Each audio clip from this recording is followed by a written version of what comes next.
Hello दोस्तों, आप सभी लोगों का हमारे यूट्यूब चैनल में स्वागत है। आई होप आप सभी लोग अच्छे होंगे और आप सभी लोगों की जो तैयारी है वह अच्छे से चल रही होगी।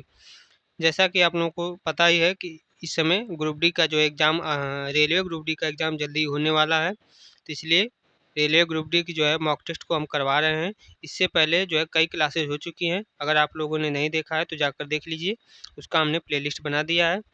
आज जो हम करने वाले हैं वह है आपका जनरल साइंस का जो है sectional test number 4। Test number 4 जो है हम जो है आज इस क्लास में देखेंगे। तो अगर आप लोग हमारे चैनल पर नए हैं और अभी तक आप लोग हमारे चैनल को सब्सक्राइब नहीं किए हैं तो प्लीज़ चैनल को सब्सक्राइब कर दीजिए और इसको जो और बेल आइकन को भी दबा दीजिए, ताकि जब भी हम क्लासेस को अपलोड करें तो आप लोगों तक जो है नोटिफिकेशन पहुंच जाए। चलिए शुरू करते हैं आज की क्लास को। इसमें हम सेलेक्ट कर लेते हैं आप लोगों का हिंदी, फिर डिक्लेरेशन फॉर्म, फिर I am ready to begin. आज की क्लास का जो पहला प्रश्न है कि सोने अथवा गोल्ड को वियोजित करने के लिए निम्न में से किसका उपयोग किया जाता है। सोने अथवा गोल्ड को जो है वियोजित करने के लिए निम्नलिखित में से किसका उपयोग किया जाता है, तो इसका सही आंसर क्या होगा। तो इसका आंसर हो जाएगा एक्वा रेजिया का। किस सही आंसर क्या होगा, एक्वा रेजिया। प्रश्न नंबर 2 है कि किसी चालक तार में विद्युत आवेशों की प्रवाह दर को किस रूप में जाना जाता है। तो विद्युत आवेशों के जो है प्रवाह की दर को क्या कहते हैं, तो इसको कहा जाता है विद्युत धारा। सही आंसर क्या हो जाएगा, विद्युत धारा। प्रश्न नंबर 3 दिया हुआ है, प्रसिद्ध समीकरण E बराबर एम सी स्क्वायर किसके द्वारा दी गई थी। यानी E बराबर एम सी स्क्वायर है जो है समीकरण किसके द्वारा दिया गया है, तो यह दिया गया आपका आइंस्टाइन के द्वारा। आइंस्टाइन के द्वारा जो है E बराबर एम सी स्क्वायर जो है आपका दिया गया है। सही आंसर होगा आइंस्टाइन। प्रश्न नंबर 4 है, भूमि से 6 मीटर की ऊंचाई पर स्थित 4 किलोग्राम द्रव्यमान की एक वस्तु की जो है ऊर्जा की गणना करें, जिसमें जी का मान हमें दिया गया है 9.8 मीटर पर सेकेंड स्क्वायर।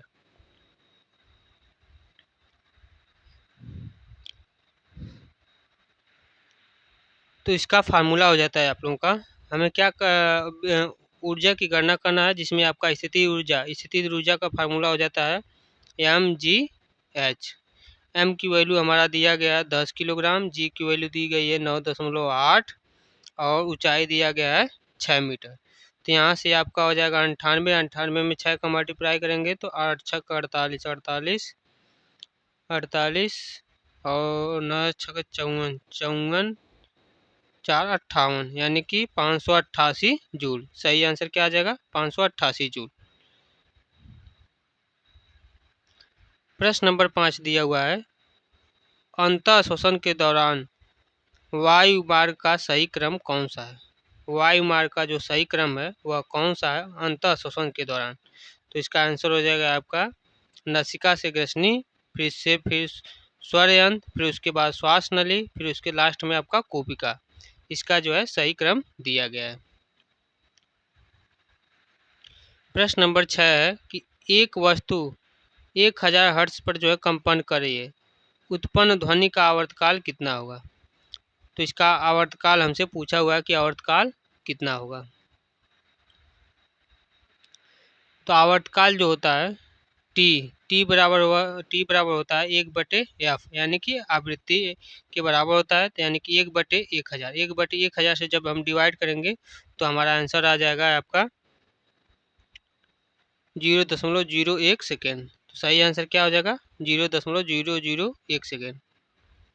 प्रश्न नंबर 7 है कि जब एक गोली चलाई जाती है तब न्यूटन के नियमों में से कौन सा नियम बंदूक को जो है पीछे ढके हटने की जो है व्याख्या करता है। तो न्यूटन का कौन सा नियम है, तो यह आपका है गति का तीसरा नियम।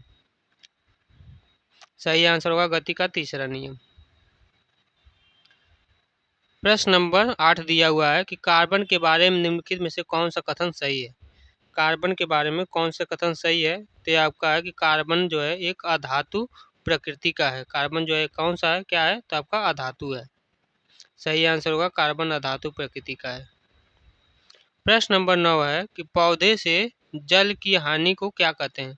पौधों से जो है जल की हानि को क्या कहा जाता है, तो यह आपका कहा जाता है वाष्पोत्सर्जन। वाष्पो वाष्पोत्सर्जन कहा जाता है। सही आंसर होगा वाष्पोत्सर्जन।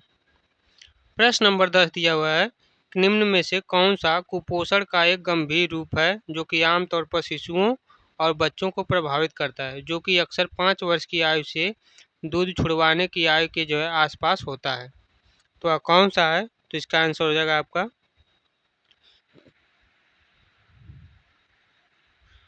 क्वासिकोर। क्वासिकोर यानी कि क्वासिकोर अवस्था जो होती है वह होती है। तो सही आंसर क्या होगा? क्वासिकोर।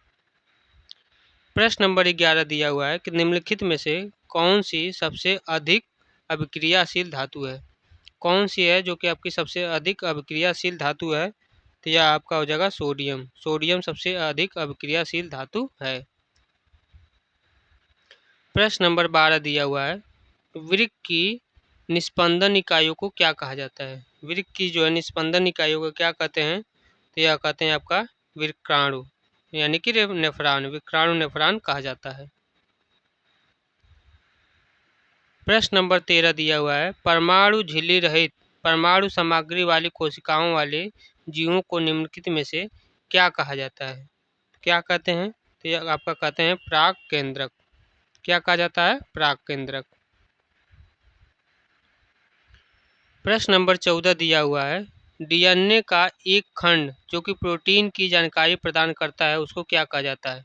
डीएनए का एक खंड है जो कि प्रोटीन की जानकारी रखता है, उसको क्या कहा जाता है? तो उसको कहते हैं जीन। तो सही आंसर हो जाएगा जीन। प्रश्न नंबर 15 है, CaOCl2 यौगिक का प्रचलित नाम क्या है? CaOCl2 यौगिक का प्रचलित नाम क्या होगा? तो ये आपका होगा विरंजक चूर्ण। सही आंसर होगा विरंजक चूर्ण। प्रश्न नंबर 16 है, एक गोलाकार दर्पण जिसकी परावर्तक सतह अंदर की ओर मुड़ी होती है उसे कौन सा दर्पण कहा जाता है? एक गोलाकार दर्पण जिसकी परावर्तक सतह अंदर की ओर मुड़ी होती है उसे कौन सा दर्पण कहते हैं? तो उसको कहते हैं अवतल दर्पण। सही आंसर हो जाएगा अवतल दर्पण। प्रश्न नंबर 17 दिया हुआ है, निम्नलिखित में से कौन सा प्राकृतिक रूप से पाया जाने वाला अम्ल गलत सुमेलित है? यहाँ पर ध्यान दीजिए, पूछा गया है गलत सुमेलित है, कौन सा अम्ल इससे संबंधित नहीं होगा? तो संतरा में सिट्रिक अम्ल सही है, टमाटर में ऑक्जेलिक अम्ल सही है, सिरका में एसिटिक अम्ल सही है, इमली में मेथेनॉइक एसिड नहीं होता है। तो चूंकि हमसे गलत अम्ल पूछा है तो इसलिए हो जाएगा इमली में मेथेनॉइक अम्ल। प्रश्न नंबर 18 पूछा गया है कि माध्यमान के दोनों माध्यम में अधिकतम विक्षोभ का परिमाण को क्या कहते हैं? माध्यमान के दोनों ओर माध्यम में अधिकतम विक्षोभ के परिमाण को क्या कहा जाता है? तो आपका कहा जाता है आयाम। सही आंसर क्या हो जाएगा? आयाम। प्रश्न नंबर 19 दिया हुआ है, आदर्श गैसों के मिश्रण का कुल दाब आंशिक दाबों का योगफल होता है। यह आंशिक दाबों का कौन सा नियम है? आंशिक दाबों का कौन सा नियम है? तो यह आपका हो जाएगा डाल्टन नियम है। सही आंसर क्या हो जाएगा? डाल्टन। प्रश्न नंबर 20 दिया हुआ है, एक प्रकार की फ्रियान जिसे कहा जाता है जो कि एरोस्ट्रॉल स्प्रे और रेफ्रिजरेटर के रूप में कभी भी व्यापक रूप से उपयोग किया जाता है। तो क्या होगा इसका आंसर? इसका आंसर होगा क्लोरोफ्लोरोकार्बन। क्लोरोफ्लो यानी CFC, क्लोरोफ्लोरोकार्बन यानी CFC इसको कहा जाता है।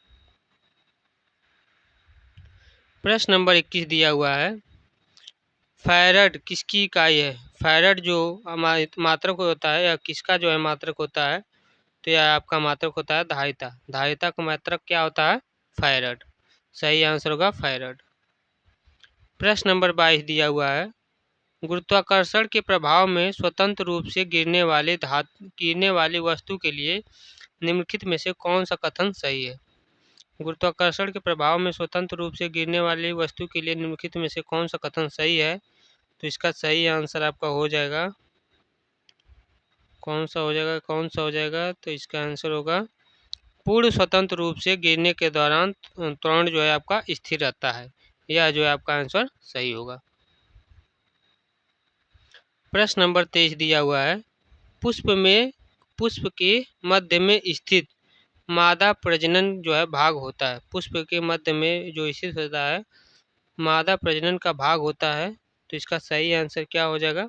तो अंडप का जो है अंडप मादा प्रजनन, अंडप जो है अंडप में जो है मादा प्रजनन का भाग होता है। प्रश्न नंबर 24 दिया हुआ है, धातु का वह गुण जिसके द्वारा उसे खींचकर तार बनाया जा सकता है कहलाता है। धातु का वह कौन सा गुण है जिसके द्वारा खींचकर उसे तार बनाया जा सकता है? तो इसका आंसर हो जाएगा आपका तन्यता। तन्यता गुण होता है। तन्यता कौन सा, ये किसमें है? तो ये जो है आपका इस वाले ऑप्शन में है। तो सही आंसर हो जाएगा ये। लास्ट प्रश्न आप लोगों का है प्रश्न नंबर 25। प्रश्न दिया गया है, निम्नलिखित संख्यों में से कौन से त्रिकोणीय धातुओं का जो है प्रतिनिधित्व करते हैं? त्रिकोणीय धातुओं का प्रतिनिधित्व कौन करते हैं? तो इसका जो आंसर होगा वह होगा प्लेटीहेल्मिन्थेस, एकाइनमेटा, कार्डेटा। ये सभी जो है त्रिकोणीय धातुओं का जंतुओं का जो है प्रतिनिधित्व करते हैं। सही आंसर हो जाएगा ये वाला। देख लेते हैं हम कोई क्वेश्चन गलत नहीं ना है। फर्स्ट वाला का आंसर ये हो जाएगा, सही है। दूसरा, किसी चालक तार में विद्युत आवेशों के प्रवाह के दौर को किस रूप में जाना जाता है? विद्युत धारा। प्रसिद्ध समीकरण E बराबर mc स्क्वायर, तो आइंस्टाइन।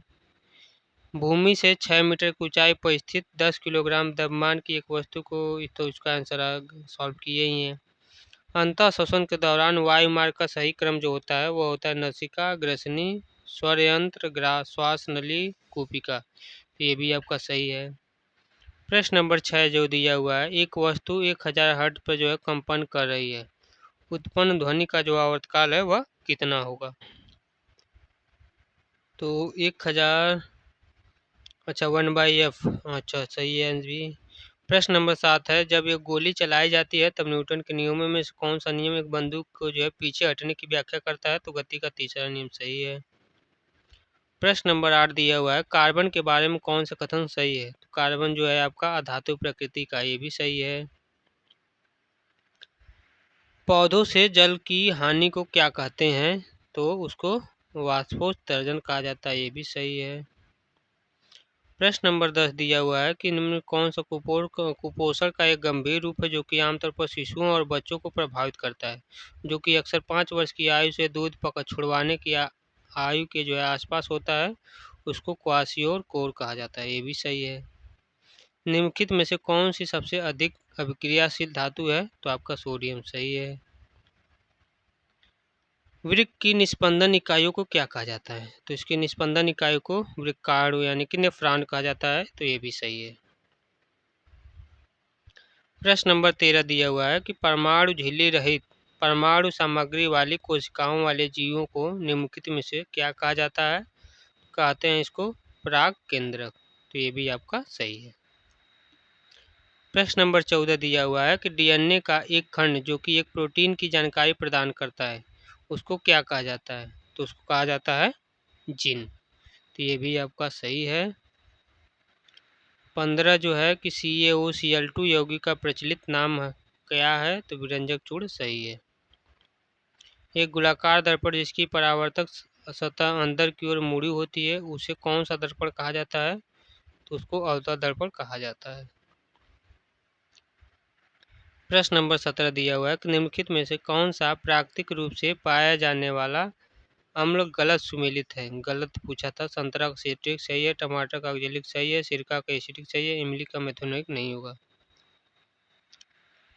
प्रश्न नंबर 18 जो दिया हुआ है कि माध्यमान के दोनों ओर माध्यम में अधिकतम विक्षोभ के परिमाण को क्या कहते हैं? तो आयाम कहते हैं, ये भी सही है। और आदर्श गैसों के मिश्रण का कुल दाब आंशिक दाबों का योगफल होता है, या आंशिक दाबों का कौन सा नियम है? तो डाल्टन नियम है। 20 जो दिया हुआ है कि एक प्रकार का फ्रियॉन जिसे कहा जाता है जो कि एरोसोल स्प्रे और रेफ्रिजरेटर के रूप में कभी व्यापक के रूप में उपयोग किया जाता है, क्लोरोफ्लोरोकार्बन, ये भी आपका सही है। फैराडे की इकाई धारिता। सही है। गुरुत्वाकर्षण के प्रभाव में स्वतंत्र रूप से गिरने वाली वस्तु में कौन सा कथन सही है? तो पूर्ण स्वतंत्र रूप से गिरने का जो है दौरान त्वरण स्थिर रहता है, ये भी सही है। पुष्प के मध्य में स्थित अंडप अंडप अंडप सही है। धातु का वह गुण जिसके साथ खिंचकर तो अन्यथा का गुण होता है, सही है। त्रिकोण के धातु का प्रतिनिधित्व करते हैं तो प्लेट हेलियम सही है। ये कार्ड में डेटा इसमें भी दिया है, कार्ड डेटा सही। सभी क्वेश्चन को हमने चेक कर लिया है, आइए सबमिट करते हैं। तो हमने सबमिट कर दिया, सबमिट हो गया आप लोगों का। सबमिट होने के बाद चेक करते हैं कितना सही हुआ है। देखिए 25 आउट ऑफ 25, मतलब 25 में से 25 हमारे सही हुए हैं। 25 हमने दिए थे। एक्यूरेसी 100% है और परसेंटाइल भी हमारा 100% है। आप लोग कमेंट बॉक्स में करके बताइए आप लोगों का कितना क्वेश्चन सही हुआ है, और कमेंट में अपना स्कोर बताइए। अगर कोई आप लोगों को डाउट है तो वो भी आप कमेंट बॉक्स में कमेंट करके पूछ सकते हैं। तो अगर आप लोगों को क्लास अच्छी लगी है तो वीडियो को लाइक करिए, चैनल को सब्सक्राइब करिए और ज़्यादा से ज़्यादा लोगों के पास शेयर करिए। आज के लिए बस इतना ही। जय हिंद, जय भारत।